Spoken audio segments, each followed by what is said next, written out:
Hello, my friends on YouTube. Today is the 22nd of May 2022. Today's video about the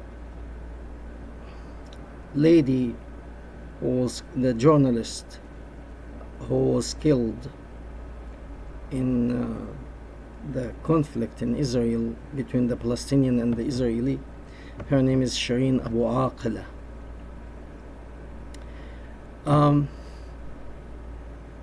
In the Islamic world, many of the scholars, the Muslim scholars, are divided now. Some say she died as a martyr, and some say no, she is not.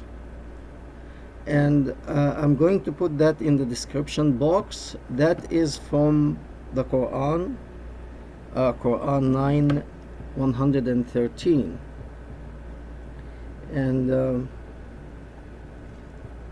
let's read what it says. This is the translation.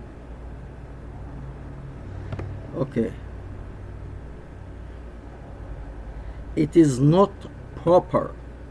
It is not proper, okay, or legitimate for the Prophet of Islam and the believer and the believers to seek forgiveness for the polytheists.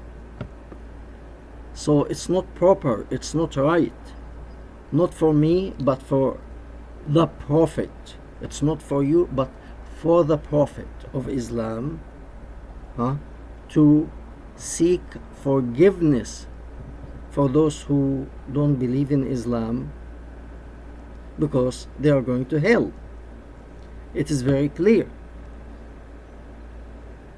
So it says it's not proper for the Prophet or the believers to seek forgiveness from the non-believers, even if they were close relatives. That means if he was your father, mother, son, daughter, brother, sister, it doesn't matter.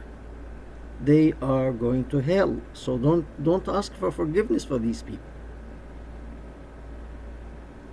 because they are going to hell because it became clear to them, it became clear to the believer that they are bound for hellfire. They are going to hellfire anyway, so don't even bother to ask for any forgiveness for them, or think that they will make it to a good place. And the problem here is some follow their humanity more than the teaching. So they feel, yes, she is a martyr.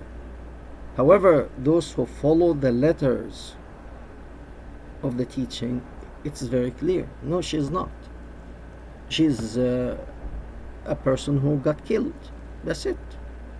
And she will end up in hellfire, according to this wretched stuff. So before we start, we have to actually kind of like clarify what is a martyr. But before I start, I want to thank Esther Lev, because she sent me a video when Shireen was killed, and I'm going to put that in the description box for everybody who wants to see. It is very clear what happened. And one more thing came to my mind. Shireen was a Christian lady. Only two religions they really want to bury their dead so quickly. That's Judaism and Islam. Jewish people it's in their tradition, when a person dies, even natural death, he or she has to be buried very quickly, and the same in Islam. However, Shireen Abu Akleh, she was not. She was neither Muslim or a Jew. So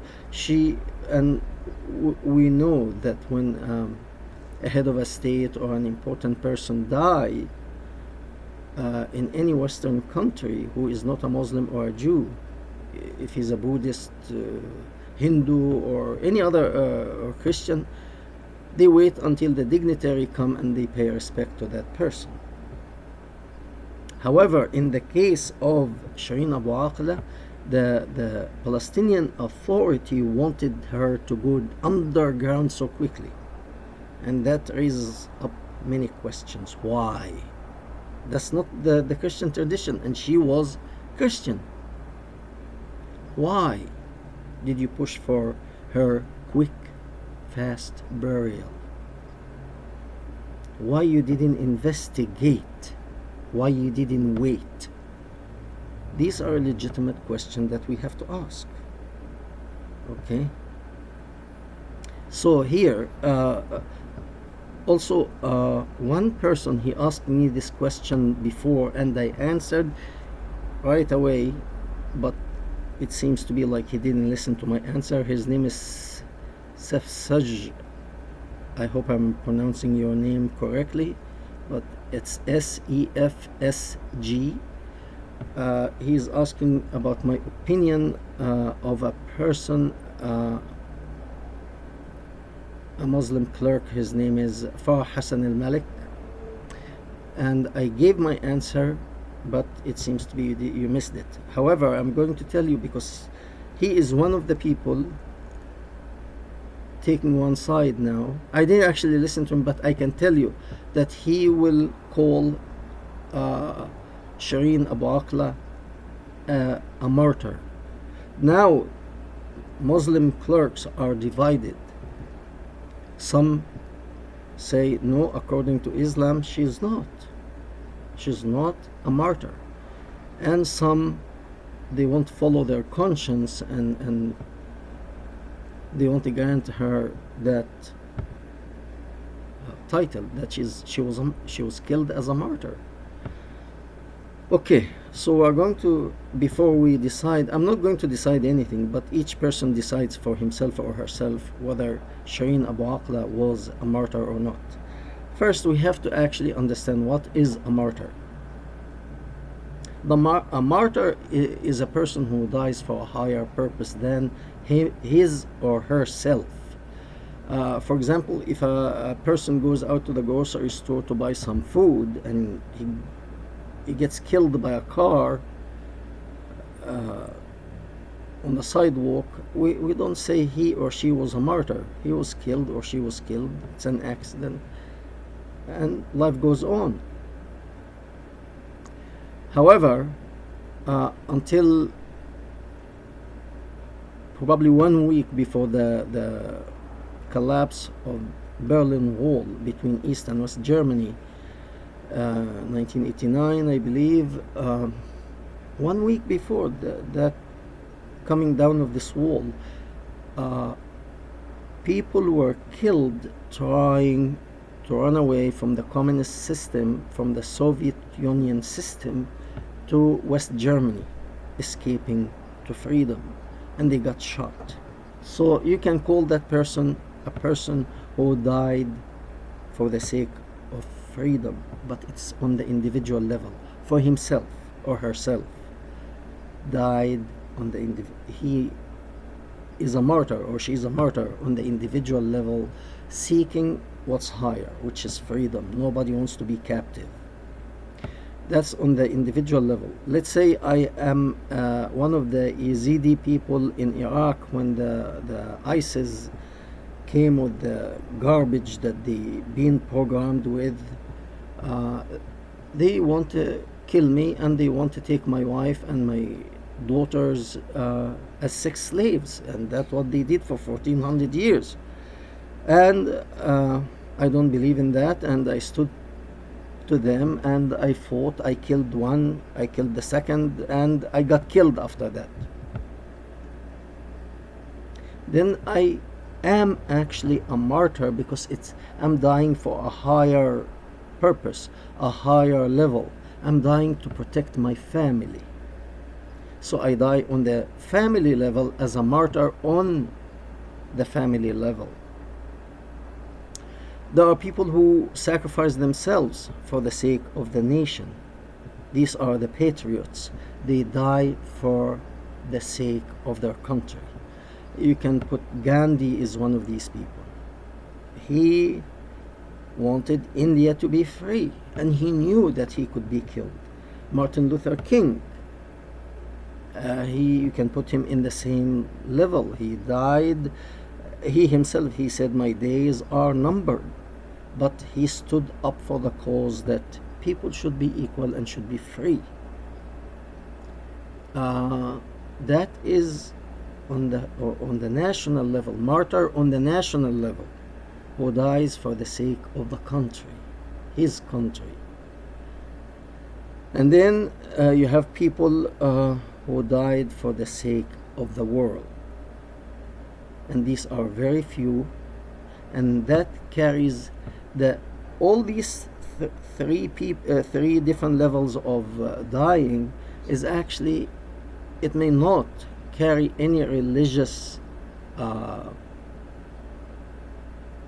belief or feeling in it.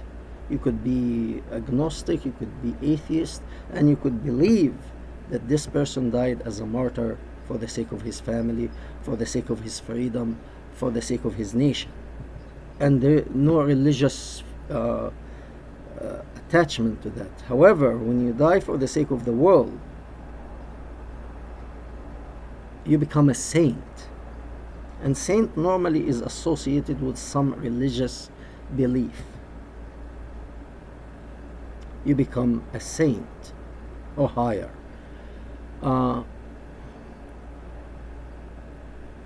Because I don't get into a religious argument, very few people, very, very, very few people died on that level, killed for the sake of the world. Okay? Now, understanding that this is martyrdom, let's look at Shireen Abu Akleh and see, according to that measurement, where does Shireen Abu Akleh fall, as a martyr or as not a martyr? To start, because I may be harsh, I'm sorry for her death, that to start with. I'm sorry for her family. My condolences to her family. I know this is bad, and what they are going through, it's very bad. However, we are looking about what happened now.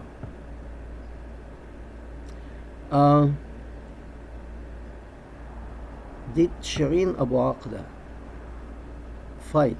Was she fighting for her own freedom on the individual level? No, I don't think so, because she was free. She was a lady, I believe she had Israeli citizenship, Jordanian citizenship, and she was living in America. She had American also, I'm sorry, she had American citizenship. So in terms of individual freedom, she was a free lady. Okay? Did she die for her family? No, because her family is safe. Did she die for the world? No. For the nation? I'm sorry, for the nation. Did she die for the nation? Which nation here? Yes.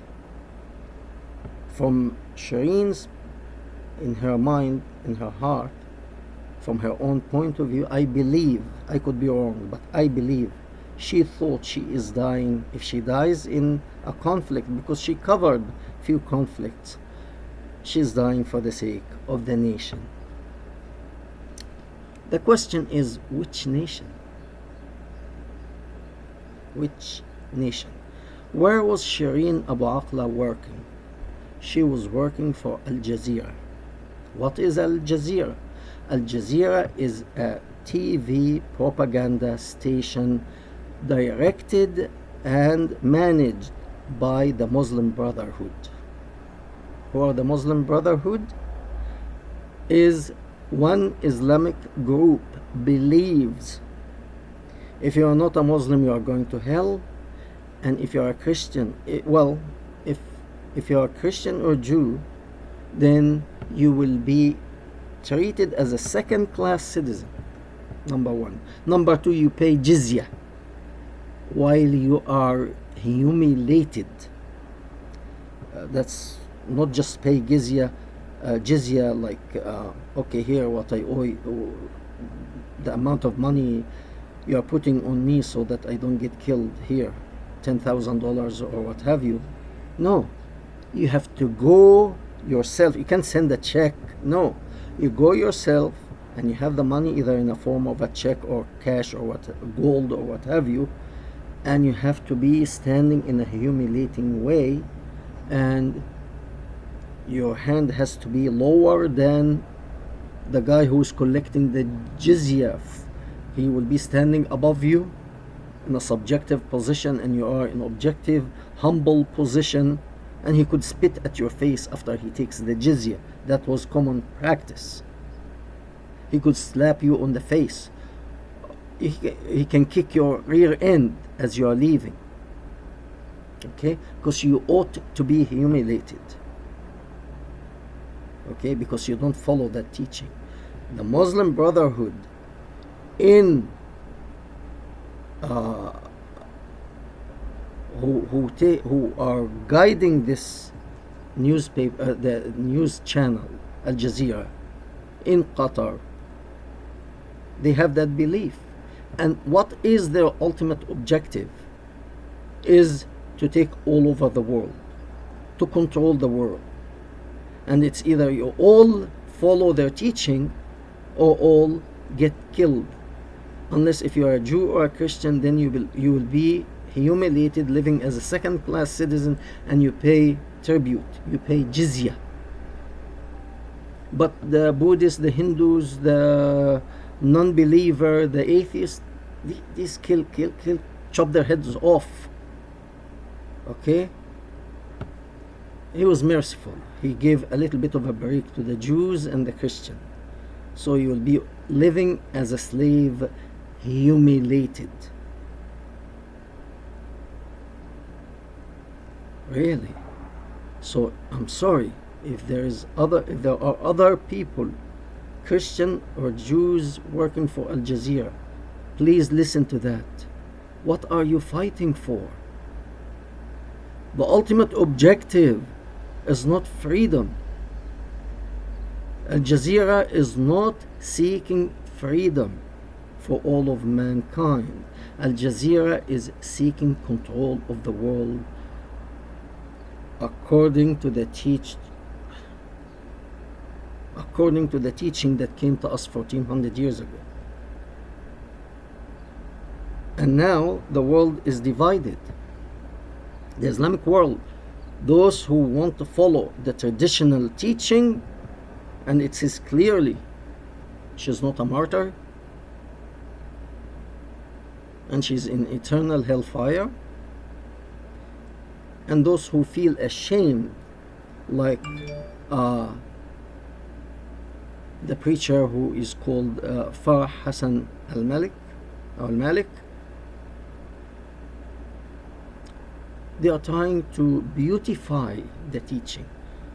So they say, no, that is different case, and they try to play around the words. No, there's no playing. It's very clear. Okay, it's very clear.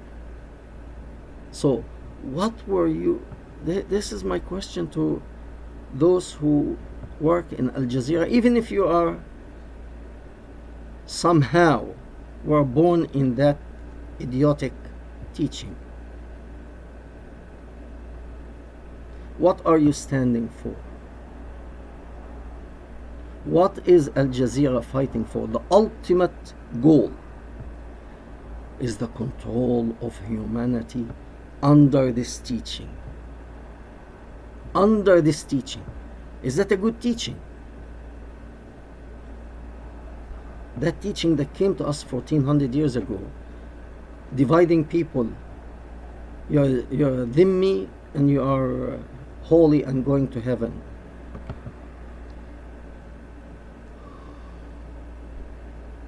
And based on what?